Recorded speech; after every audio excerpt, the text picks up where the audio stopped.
একবার যখন আপনি এই ধরনের প্র্যাকটিস শুরু করবেন, স্বাভাবিকভাবেই যারা ট্রেডের সাথে জড়িত, ফ্রিল্যান্সিং এর সাথে জড়িত, টেকনোলজির সাথে জড়িত, তারা কিন্তু খুব অনাস্থায় ভুগবে। তাদের মধ্যে শুধু আস্থাই নয়, এর সাথে জড়িত বিদেশি বিনিয়োগও। তাই জাতিসংঘের প্রস্তাবকে সরকার যেন বিবেচনায় রাখে।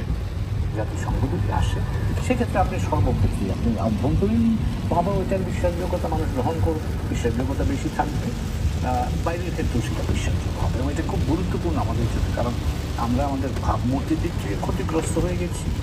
দেশীয় বা বাইরে পৃথিবী যাই বলি, দুই জায়গাতে আমাদের বিনিয়োগ নিয়ে সমস্যা দেখা যাওয়ার একটা আশঙ্কা তৈরি হচ্ছে।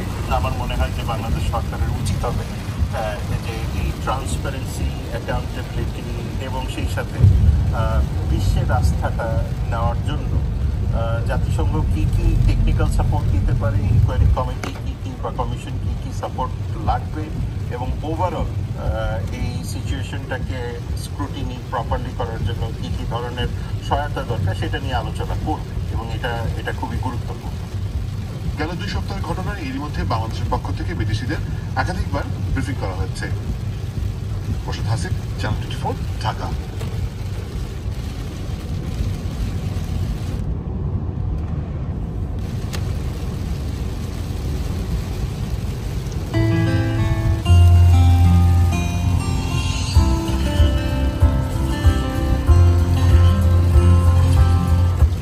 রাজধানীর বাইরে বিভিন্ন স্থানে শিক্ষার্থীদের কর্মসূচি ঘিরে সহিংসতার ঘটনা ঘটেছে।